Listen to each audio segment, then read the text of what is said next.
3341, The Writings of John. This semester we're going to be focusing on the book of Revelation. And so a lot of our focus will be on that book and issues related to that book, things that are included in it, but also the overarching approaches to it and ways the book has been interpreted over the centuries. And as we think about Revelation, I do want to say it's probably one of my favorite books in the Bible. We probably shouldn't necessarily play favorites, but Revelation would be at the top for me.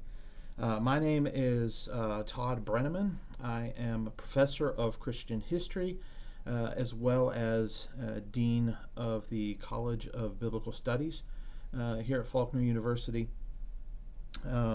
Although my focus is on American religious history, I do find not just the interpretation of Revelation, right, how people have interpreted it in the United States, but also the actual interpretation, the book itself. So both exegetical approach, seeking the content, as well as the history of interpretation. And so hopefully over the course of this semester, you'll find some very interesting things about Revelation, as well as hopefully some things that will inspire your faith, uplift your faith, maybe challenge you if necessary, but hopefully something that will help you to better understand the book. Now, most of the time when we come to talking about Revelation, it's like, Revelation! Right? People are just so worked up about the book in a wide variety of ways. And, it's one of those books that people either have very strong beliefs about or feelings about, or it's one of those books that people try to avoid, that they don't really want to address it. I've heard of situations where churches, for example, have decided we're going to study through the Bible. We're going to start with the book of Genesis, and we're going to study the Bible through, and they'll get to Jude, and then they'll start back over at Genesis. Right? They just avoid the book of Revelation. Well, why is it that so many people stay away from Revelation, avoid it? Like I said, either people are really into it, really want to study it, have certain strong beliefs about what it's about, or they want to stay away from it. Well, why do people want to stay away from it? One area I think that is probably true is that the book is confusing for people, and there's a lot of confusion for people when it comes to Revelation. They're not really sure what the book means, and so as they read it, they find it quite different than, let's say, the epistles, which are apparently more straightforward, right? That people can read it and understand it, what the message is, and so when it comes to Revelation, people aren't sure what it means, and when they try to read it, they get even further confused. Also confusing is the fact that it is subject to all sorts of different interpretations. It's not a situation where you have a certain set of interpretations and they're just slightly different from each other. I mean, these are wildly different in some situations. One, as we'll see over the course of this semester, one group of interpretations says, right, that this is about things that fully happened in the past, that all the prophecies are completed, or most of the prophecies are completed. And then you have another set of interpretations that says, no, this is totally about future events, and there are things that predominantly the book is about events that will take place in the future, so they haven't taken place. And so that can be very confusing because you have a lot of very sincere, very educated people that hold these different views, and so it can be a challenge for someone else to try and say, well, how do I figure out which one of these is correct?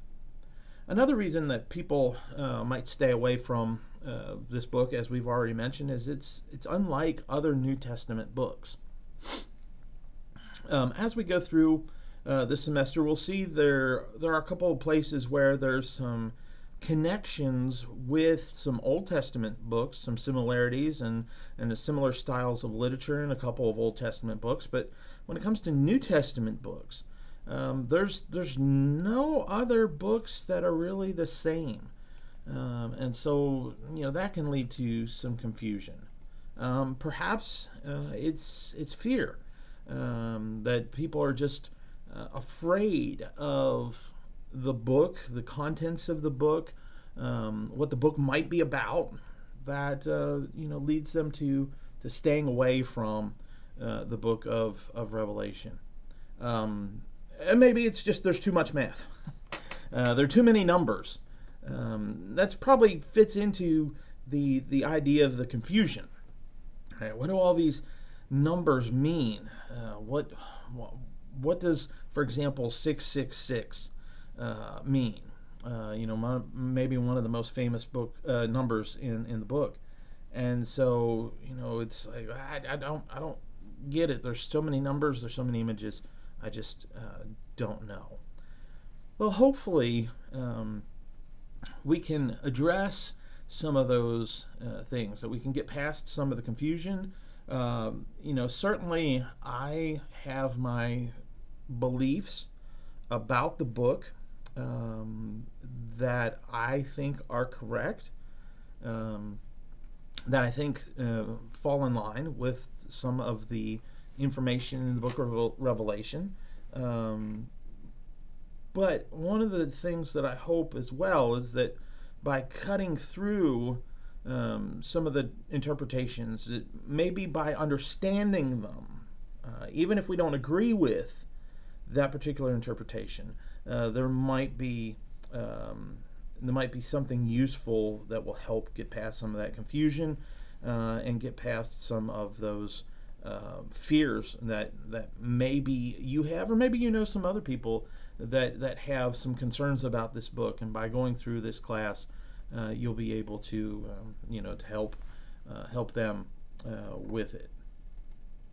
So what is this course? As I mentioned, it's BI 3341, the writings of John. I do want to mention that some of the material for this course was recorded and developed when we had a separate course at Faulkner on Revelation. And we've made some adjustments to our biblical text classes, so we don't offer a separate course on Revelation anymore. And so we are focused on Revelation, but you might see BI 4335, which is the old number. So hopefully that won't add to the confusion that you're experiencing. So I just want to clear up that mess. So BI 3341 is the course number, but you might see 4335 at some times. So what is this course about? What are we going to be doing in this course? Well, first of all, we're going to be examining the text of Revelation. A lot of our focus is going to be getting into the text, exploring the text, sometimes even going verse by verse or phrase by phrase, to really attempt to try and get as much as possible. I say that despite also believing the importance of understanding the Bible, the biblical text, in larger chunks, paragraphs, etc. But we'll be getting into the text and really spending a lot of time in the text. With that, of course, we'll also be investigating different approaches, particularly different interpretations of Revelation. We'll highlight them in the class lectures as appropriate, but we'll also be relying on the textbook, which I think does a great job lining up the different interpretations, and we'll talk about that more here in a minute. And then also, I want us to really think about what are some applications for today's Christian. Largely, I believe that a lot of Revelation has to be understood in its first century context and has to mean something to those original recipients first. And we need to try and get as close as possible to that. Which means that I don't think there's a lot in Revelation that prophesies future events. I do believe there are parts that are about future events, and we'll touch on that when we get to that point. But I don't believe, despite believing that a lot of it has been fulfilled, I don't believe that it is not applicable to us today. I believe that there are some very important applications for Revelation, even though I don't necessarily believe that we're looking at a situation where we're talking about events still to be fulfilled. For this class, there are basically two textbooks. One of those is the Bible. You don't necessarily need to have a specific translation of the Bible. The one that I will be using most of the time will be the New Revised Standard Version, but you don't have to necessarily use that. You're welcome to use whatever translation you are comfortable with or that you're most used to. The second book that you should get as soon as possible, if you haven't already, is Steve Gregg's Revelation 4 Views, a parallel commentary. The second edition, the revised and updated edition. This book, I think, is very, very useful in that, as Gregg has structured it, you have the text of Revelation, and then you have 4 parallel columns for the 4 major interpretations of Revelation. And he lays out there, so you have, the particular passage being explored, and here's what this view believes about this passage. Here's what this second view, here's what this third view believes.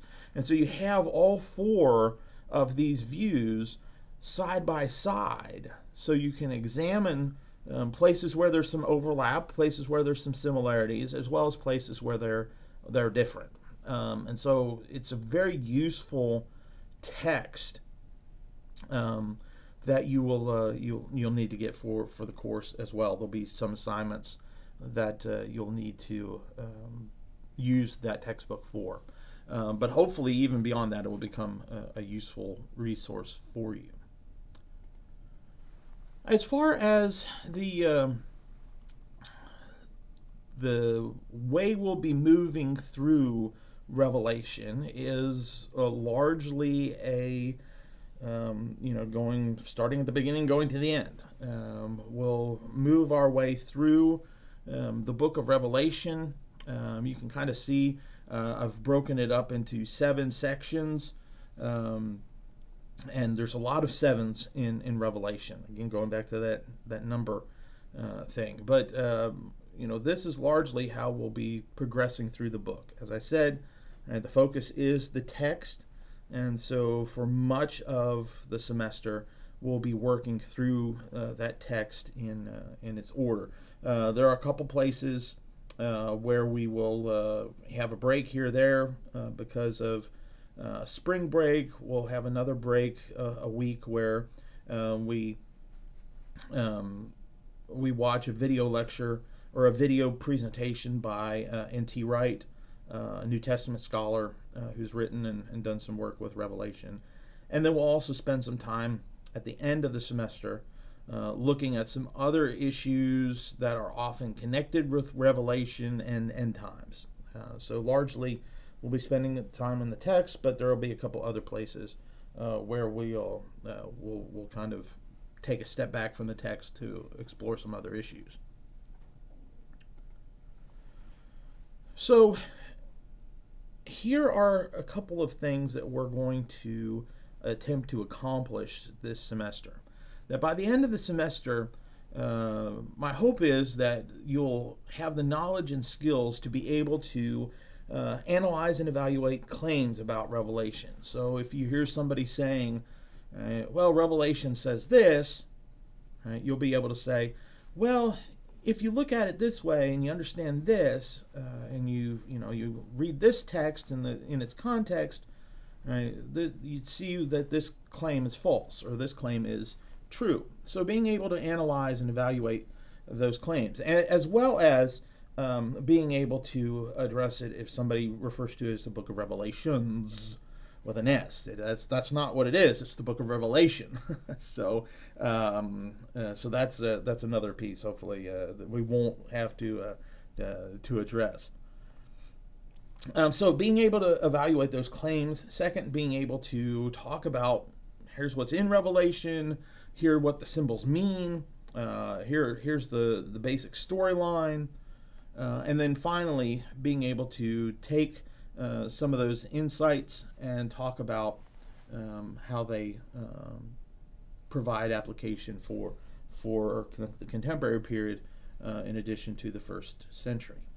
Now, it would be wonderful if at the end of the semester I could just simply ask you this, can you do these things? And you say yes, and I say here's an A. But that, of course, doesn't work. We're wanting to make sure we've achieved our knowledge, and so we're going to assess these objectives in several ways. I should also mention that in our discussion here, I'm going to provide some brief overviews, but I would encourage you to spend time with the syllabus on Canvas. And really kind of go through that. It provides a little bit more detail here and there. And certainly if you have questions about any of these, feel free to use the question discussion board on Canvas or email me or give me a call. Any of those will be fine. So this is what we'll be using to assess your ability to achieve those objectives we just looked at.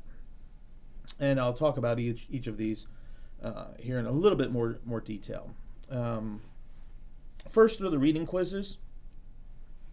There are reading quizzes throughout the semester. They focus on the text of Revelation as well as your readings from Greg's commentary, and so they're drawn from those things.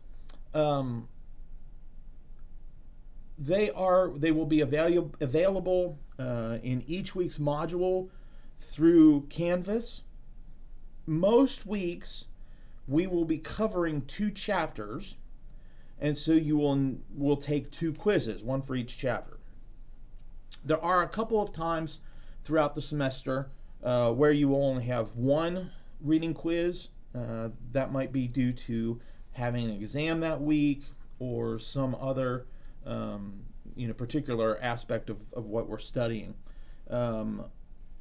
Most of the quizzes will be multiple choice questions. There'll be 5 of those. The quizzes will be timed at 10 minutes. And I will drop the 2 lowest quizzes. Unless there is a specific reason, like a significant reason for a makeup, probably won't do any quiz makeups, and so unfortunately, if you miss a quiz, you won't necessarily have the chance to retake it. Certainly, if there's a situation, and you want to talk it over with me, like something has come up pretty significantly in personal life or health or something like that, by all means, let me know. We can certainly look at that. But in general, in most cases, without a significant reason, there won't be makeup, since you can drop the two lowest scores. So just taking a 0 on that one, and it'll get dropped in the future. So that's one thing to consider. So you could either not do 2 or do them all, and I'll drop the lowest, whichever way you want to address it. But in general, there'll be reading quizzes pretty much every week throughout the semester. So reading quizzes. Another assessment or another requirement will be discussion board posts. This will be an opportunity to discuss the material with your fellow students in the class. In most cases, you'll need to do 3 posts each week. One will be in response to one of my questions, and then responding to 2 other posts. The first post, the response to my question, has to be at least 100 words. The other posts have to be at least, and that's the response posts, have to be at least 25 words. And I would encourage you, as you think about your responses, don't just say I agree or restate what somebody has said. Try to think about it as a conversation and an opportunity to encourage each other into a deeper discussion of Revelation and understanding of it. Because it is meant to be a collaborative discussion, the first post, you should try to post the first time by Wednesday, and then that will give people the opportunity to comment and answer and respond to, and maybe ask additional questions, with the rest of the posts being due Sunday. If kind of waiting till the end of the week, you don't really have a lot of time, for people to really have any type of discussion. So try to have that first post in by Wednesday. And like I said, really, I'm really looking for some good thought, some taking some time to think about this. If for some reason you get to a situation and there aren't really people to respond to, each week I have multiple questions, and so you can choose to respond to one of my other questions. So I try to give you a lot of several questions each week to try and respond to.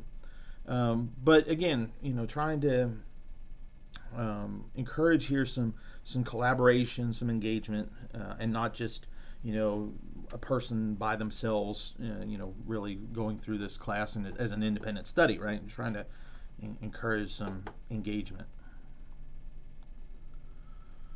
An additional assignment for this course is commentary. You will be developing a commentary over the course of the semester. It won't be a full commentary. It'll just be pieces. And so for each of the parts, you will be given a passage that you will summarize, right? Here's a summary of what's going on in this passage. You'll talk about the interpretive options from Greg. I want you to just stay with Greg. And then offer your interpretation, either based on the things that Greg has laid out. You say, okay, this is the one I like. Or, if there's an additional interpretation that you think is is valid. You could certainly include that. And then also an application. What's the application of this particular passage that's being reviewed? And so there'll be 4 of those throughout the semester. I'll have more information on Canvas regarding word count, format, things like that. But basically, that's what we're looking for, is an engagement with the text, interpretation of the text, as well as reflection, taking the time to reflect on the different views. In week 9, as I mentioned, the focus will be viewing a YouTube video of N.T. Wright on Revelation. Particularly, it's called Revelation and the Christian Hope. And so the focus will be watching that video that week. And then for the paper, you will summarize what Wright says in his lecture, and then kind of critique that. Do you agree? Do you disagree? Why?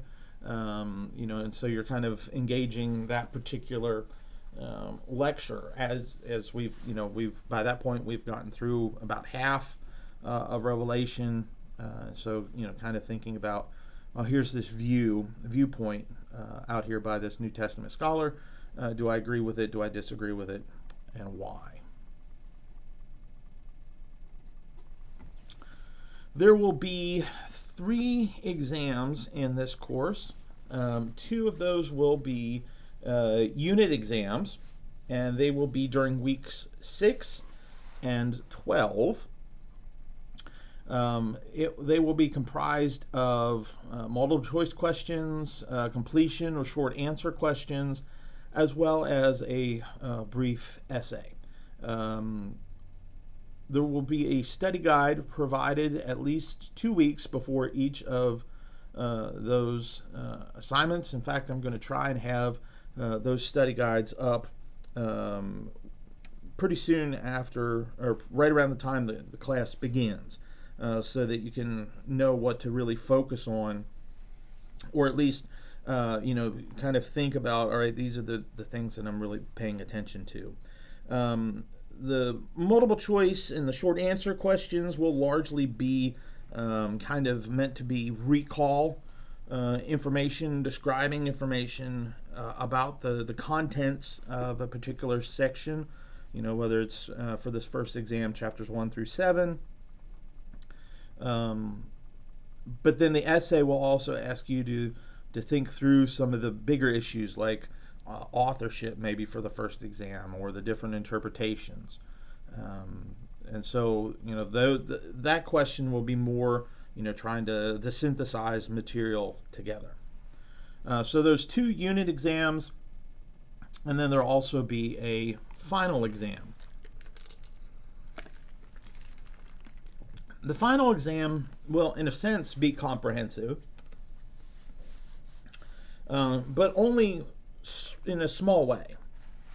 Most of the exam will be covering material from the second exam to the end. And so you won't necessarily be asked multiple choice questions or short answer questions about the entirety of the book of Revelation.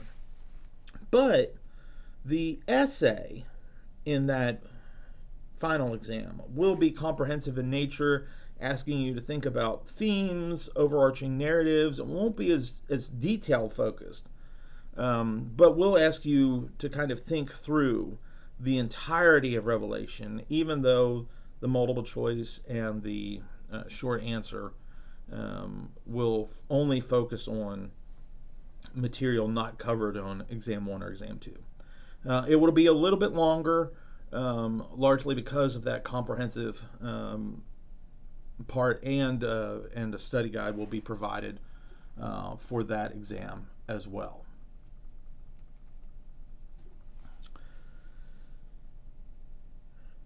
If you've had a class with me before, you probably know that I like to break down the grades in my courses out of 1,000 points.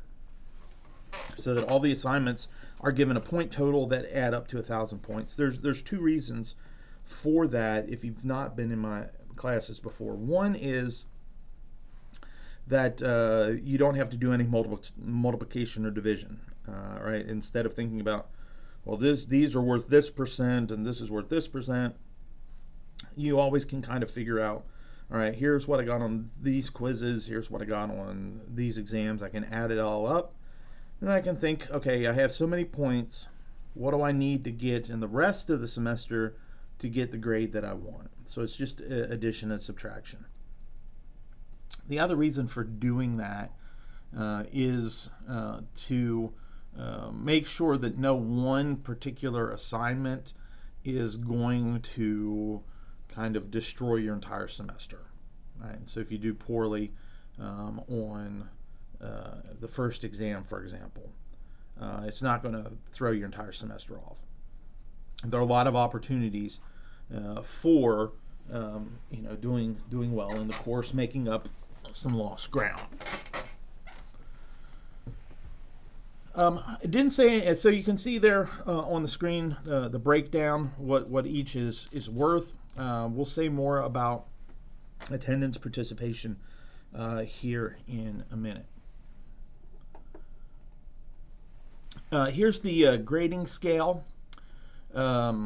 So 1,000 to 900 points is an A, 800 points to 899 is a B, 700 to 799 is a C, etc. Like I said, again, addition and subtraction. Right? I've gotten these many points. What do I need to do to get that A? That way you can kind of keep track of where you are and where you need to be.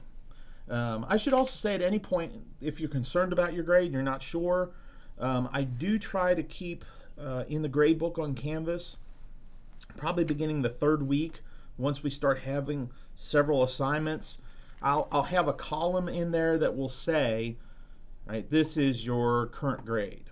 You currently have a B or you currently have an A. I'll keep that updated. But just remember, third week, there's not a lot of grades that have come up. So just because you have an A in the third week, hopefully you'll have an A at the end of the semester. But that will certainly adjust as we get more assignments. I should also say, feel free to reach out to me at any point if you have questions about your grade, your progress in the course. I'm certainly going to try and give you feedback, but if you need more feedback, right, if you need more information, please let me know what I can do to help you as you think about trying to succeed in this course. I mentioned attendance or participation.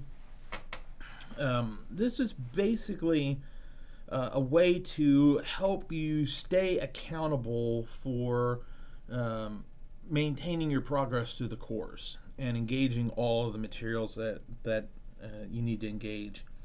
So each week there will be several videos to watch that are my lectures taking us through the book of Revelation. And what you will need to do each week is take notes from those videos and then submit them. There will be links on Canvas for you to do that. Now, you can do it a couple of ways. One would just be, just take notes like you would normally, like in a class, or you can kind of process it all together in a summary of at least 500 words.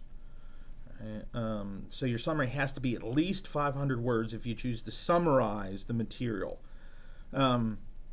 This demonstrates to me that you are going through the course.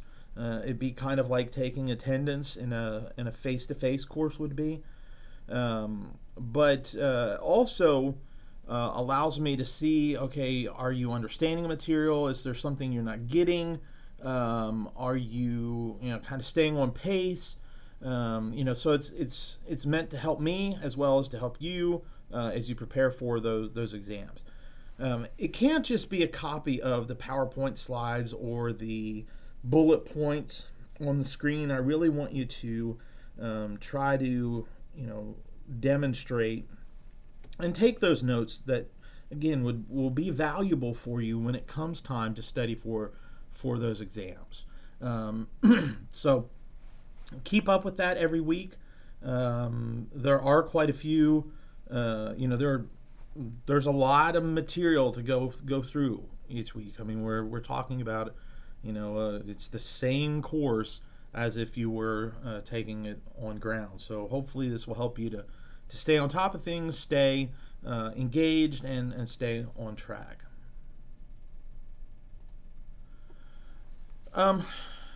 Grading disputes. I am a human being. I make mistakes. If I make a mistake related to grading,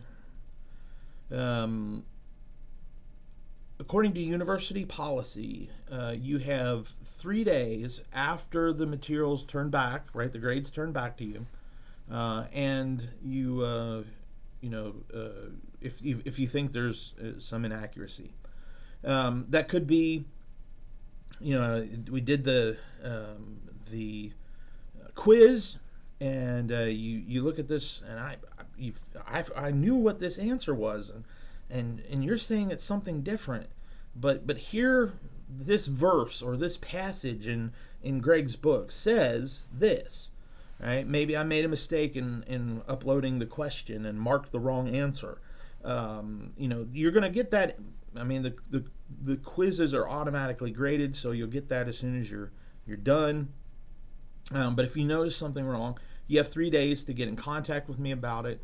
It could be that one of the commentary assignments, I said, well, you should have discussed this, and you say, well, I talked about this in paragraph 3. It was right there.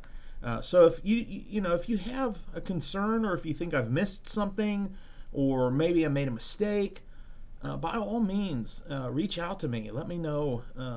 Let's talk through it. Let me look at it again. I'll certainly willing to do that. No concerns about, hey, how dare you judge me on my grading? I'm the professor. No, there won't be any of that. But the university policy is 3 days. So, as soon as that comes back to you, make sure to take a look at it. If you do have questions, get back with me about that as soon as possible. I do want to say some things about academic honesty. It's a very important part of the Faulkner experience and Faulkner classes that you are acting with integrity in all of your coursework, and we want to make sure to encourage you to do your work, because so much of this is online. There might be some encouragement to try and take some shortcuts. There are some things that are in place to try and discourage, particularly plagiarism. Taking somebody else's work, presenting it as your own. Not giving them credit. But then also, trying to discourage cheating, etc. I'm hopeful that this will not be something I need to address, but do know that if there is a concern, I will reach out. I will investigate it in fully. But I do take plagiarism, cheating very seriously. Assignments are checked through plagiarism detection software. I'll also be sharing some information early in the course about a program called BioSig that you'll need to use for some assignments, where you'll be verifying your identity, and so you will receive that information shortly after the semester begins. I do also want to stress that using generative AI programs, something like ChatGPT, for example, for this course is a violation of academic integrity. There may be other courses that will allow you to use ChatGPT or a similar type of program because of what's required in that course. But in this course, I want to see your work, your thoughts, your engagement of the material. I don't want you to just feed a prompt into AI and it produce an essay, for example. So if it becomes apparent that generative AI was used, then it will be handled as an academic integrity or an academic honesty violation, which will result in a 0 for the assignment, perhaps even an F for the course. It will also result in report being submitted to the dean of students. Again, I'm hopeful that that won't be an issue, but I just want to kind of state that up front, that is something to be aware of. I would also caution you against using something like Grammarly. It can be helpful and might be able to discover places where you need some improvement in your grammar, and that's fine as far as it goes. But you have to be careful when you start getting into some of the suggestions that it provides for rewriting your paper. So just know that that can be a difficulty as well. So be very careful, even using something like ChatGPT. As I said, my goal is to see what you have to say and what your thinking is. So you don't need to use any resources in this course outside of your Bible, Greg's textbook, the lectures, and your own brain. Right? That's all you need to be using. If there's something you don't understand or something you need help with, come to me first and let's work through it together instead of Googling something or putting it through ChatGPT or something like that where you run into this potential of academic dishonesty. So kind of keep that in mind as you go through some of the assignments in the course. If you need academic accommodations due to a documented learning disability, make sure that you reach out to the Center for Disability Services as soon as possible and provide them the documentation, and they'll work with you to identify what accommodations will help you succeed, and then provide you information, and then you, Disability Services, and me can work together to make those accommodations, whatever those might be. And so getting the information to the Center for Disability Services as soon as possible is vital for making sure we get you on the road to success as soon as possible. Probably, if this is something that applies to you, you are already aware of this and you've probably already started making those arrangements. But if you haven't, keep that in mind. And then finally, if you need to get in contact with me, by all means, do so. I am in my office on Monday, Wednesday, Fridays from 8:30 to 10:15. If you are in the Montgomery area, you are more than welcome to stop by. Even if you're not in the Montgomery area and you happen to be passing through, you're more welcome to stop by. But if you would like to reach out to me at that time, I forgot to include my phone number on this slide, but it is in the syllabus. You can call me.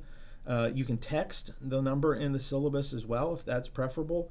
And then I'm certainly available by email.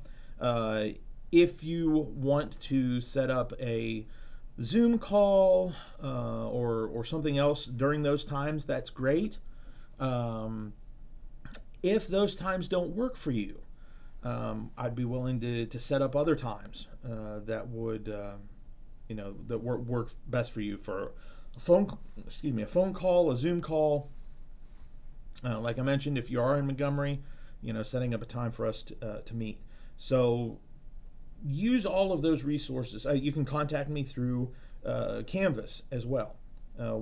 However you do it, please know that I am wanting to help you as much as I possibly can, and that means that I need to know what's going on. So if something comes up and you need an extension, or if something comes up and you're not sure what a particular requirement is, or you're not sure about course material, by all means reach out, and especially if it's a personal situation, illness, family member's illness, any sort of thing that could go up, work schedule changes. The sooner I know about it, the easier it is for us to make arrangements for adjustments if needed. So the sooner you can get in contact with me, the more opportunities we have that we can help you out in your situation. So please get in contact with me. If you do email me, I try to respond to all emails within 24 hours. Sometimes it is much quicker than that, but I do try to get back to you within 24 hours. If you have not heard from me in 48 hours, by all means feel free to reach out again and contact me in case something got lost. And so I try to get back within 24 hours. I try to have graded work back within 7 days of the due date. And so if there is a reason why it's going to be longer than that, I will let the entire class know. But I do try to get the grades back quickly because I know students want to know how they're doing, and especially if it's an assignment that is replicated throughout the semester, like the commentaries or something like that. You want to know so you can make adjustments if you need to. I'm looking forward to this class. I hope that you will have both an enjoyable time as well as it'll be profitable for you, both for your faith and your academic development. And as I said, feel free to get in contact with me, and I look forward to engaging with you over the book of Revelation.